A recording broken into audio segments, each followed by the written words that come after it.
In the scorched heart of Death Valley, where the sun baked the earth and the wind whispered tales of doom, rose a jagged ridge known as Death's Peak. Legend spoke of a treasure so vast it could buy empires, locked within a hidden vault crafted by a sorcerer king from a forgotten era.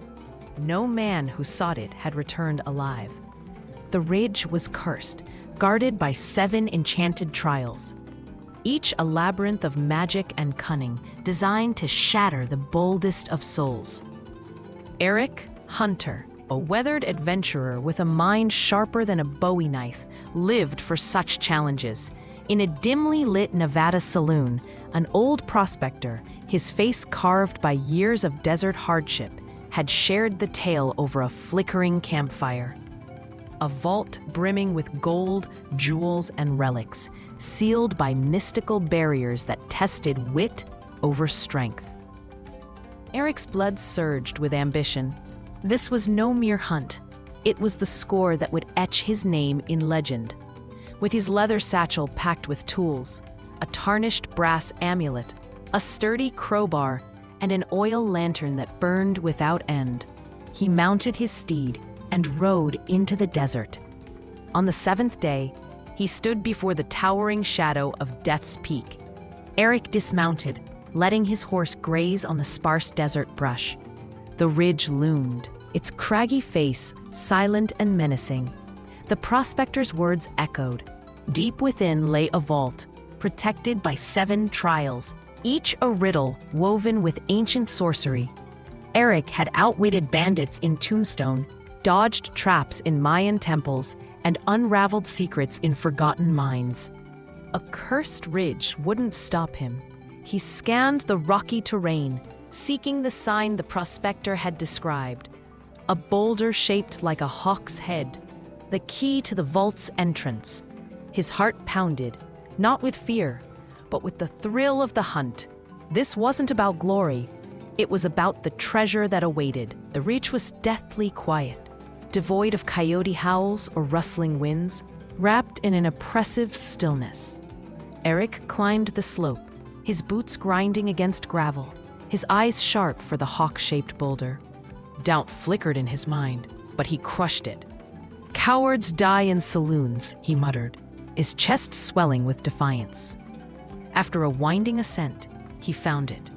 A massive boulder, its weathered edges resembling a hawk's proud beak, standing solitary against the ridge. Eric approached, his pulse quickening. The rock was smooth, with no visible cracks, levers, or markings. He drew his brass amulet, rumored to sense mystical energies, but it lay inert, useless against the sorcerer's power. "Worthless trinket," Eric grumbled, shoving it back into his satchel. He ran his calloused hands over the boulder, pressing and probing every inch. Nothing.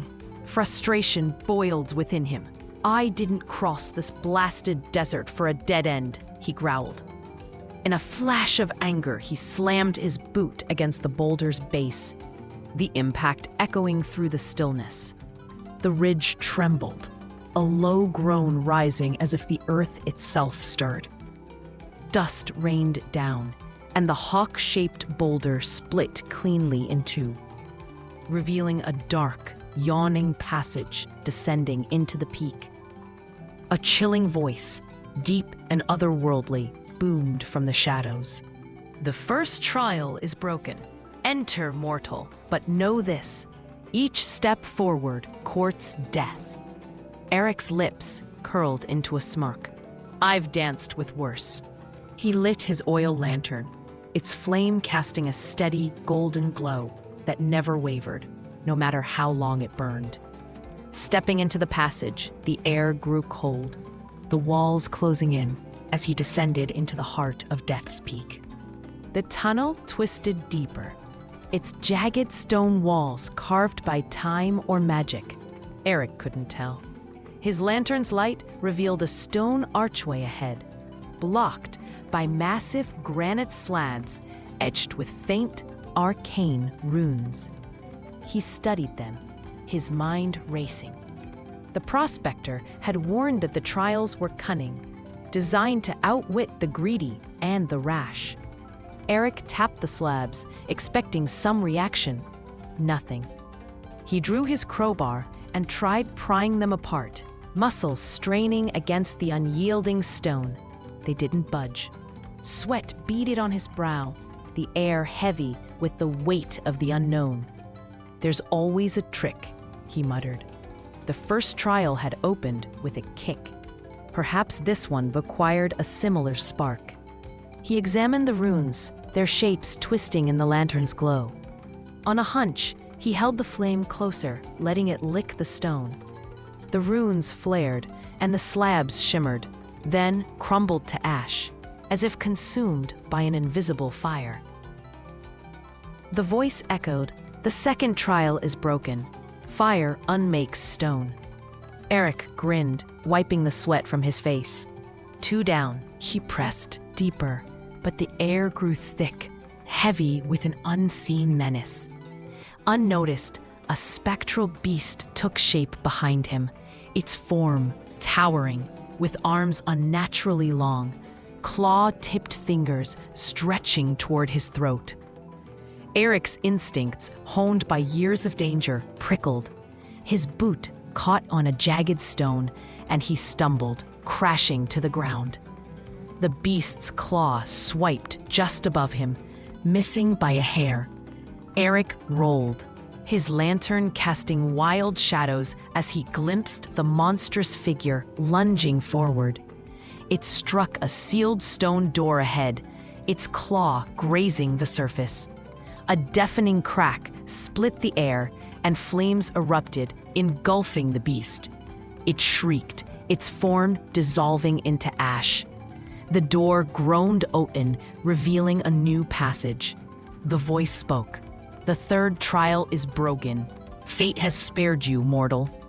Eric's heart pounded, his breath ragged. "Fate? That's my kind of luck," he said, brushing dust from his hat. His stumble had been his salvation. The trial required the beast's touch to unlock the door and destroy its guardian. The passage plunged sharply, and Eric slid down a steep chute, landing in a cavernous chamber. His lantern had fallen ahead, its flame unbroken. He snatched it up, but a hissing chorus stopped him cold. The walls were alive, dozens of rattlesnakes coiled in carved alcoves, their eyes glinting. Fangs bared in the lantern's glow. They didn't strike, held at bay by the light. Eric's mind raced. "Clever sorcerer," he muttered. The air thickened with a toxic mist rising from the snake's breath, stinging his eyes and throat. His head spun, the chamber tilting as he fought to stay conscious. If he collapsed, the snakes would swarm. He swung his lantern at the walls, hoping the flame would burn the stone as before. The walls stood firm, unmoved by the fire. His vision blurred, his knees buckled, and the lantern slipped from his grip, rolling across the floor. Eric collapsed onto it, his coat catching fire. Pain seared through him, snapping his senses awake. He rolled frantically, smothering the flames. A thunderous boom shook the chamber, and the snakes vanished, the mist dissipating like a dream. The voice boomed. "The fourth trial is broken. Fire purifies the venom." Eric laughed, breathless, his coat singed but intact. "Guess I'm too hot for this place." He pushed forward, entering a tunnel where soft melodic chimes echoed like wind bells dancing in a desert breeze. The sound grew louder, and Eric froze. A figure emerged from the shadows, a woman of unearthly beauty, her flowing gown shimmering with gold and jewels. "Eric Hunter, save me," she pleaded, her voice trembling. "The Sorcerer King trapped me here, a prisoner of his magic. Free me, and I'll give you my treasures and my heart." Eric's eyes narrowed. He faced too many deceits to trust a pretty face. He raised his lantern, its flame illuminating her eyes. They were human, slitted, like a mountain lion's, glinting with malice. "Nice try, darling," he said. "But I know a trick when I see one." her face twisted into a monstrous snarl. And she lunged, claws gleaming in the dim light. Eric swung his lantern, the flame catching her gown. She screamed, her form crumbling to ash as the fire consumed her. The voice echoed, "The fifth trial is broken. Wisdom pierces deception." Eric nodded, adjusting his hat. "That's why they call me the sharpest." The tunnel opened into a vast chamber, its high ceiling supported by 100 pillars, each painted in vibrant hues: scarlet, sapphire, emerald, and gold, their colors swirling in the lantern's glow. A ghostly voice filled the air. "Mortal, you've come far, but the sixth trial will be your end. Only one pillar opens the path forward. Choose wrongly, and death claims you. The answer lies in the colors." Eric studied the pillars, his mind racing. He knew sorcerers revered red, a color of power and blood, but dozens of pillars bore its shades: crimson, rust, scarlet. "Too obvious," he muttered. The voice had said the answer was in the colors, yet the reds felt like a trap. He paced the chamber, his boots echoing, until his eyes fell on a single white pillar, its surface plain and unadorned among the vivid hues. It stood out by its simplicity, almost invisible in its modesty. "Clever," Eric said. He hesitated. Touching the wrong pillar meant death. Instead of his hand, he tapped the white pillar with his crowbar. The chamber rumbled, and the pillars split, revealing a stone staircase descending deeper. The voice groaned. "The sixth trial is broken. Cunning prevails." Eric smirked. "Told you I'm sharp." The staircase led to a final chamber, its air thick with choking, acrid smoke. The stone door sealed behind him with a grinding thud, trapping Eric inside. His lungs burned as the smoke invaded his nose and throat, each breath like swallowing fire. He held his breath, searching for an exit, but the walls were solid, unyielding stone. His chest tightened, his vision swam, the heat searing his skin. "What's the trick, sorcerer?" he gasped, coughing violently. He tore off his coat, sweat soaking his shirt as the smoke grew hotter, as if his blood itself were boiling. A taunting voice echoed, "Surrender your treasure, mortal, and water will save you." Eric's satchel held relics of past quests, gold coins, ancient gems, trinkets won through blood and sweat. "Not a chance," he choked. But the heat was unbearable, his strength fading. Reluctantly, he upended his satchel, spilling its contents onto the floor. A hidden panel in the stone opened, and the treasures vanished into a dark void. An old man appeared, his eyes gleaming with malice, holding a glass of steaming, boiling water. "Drink or perish," he cackled, extending the glass. Eric's fury surged. He'd been tricked, his treasures stolen. In a rage, he hurled the scalding water at the old man.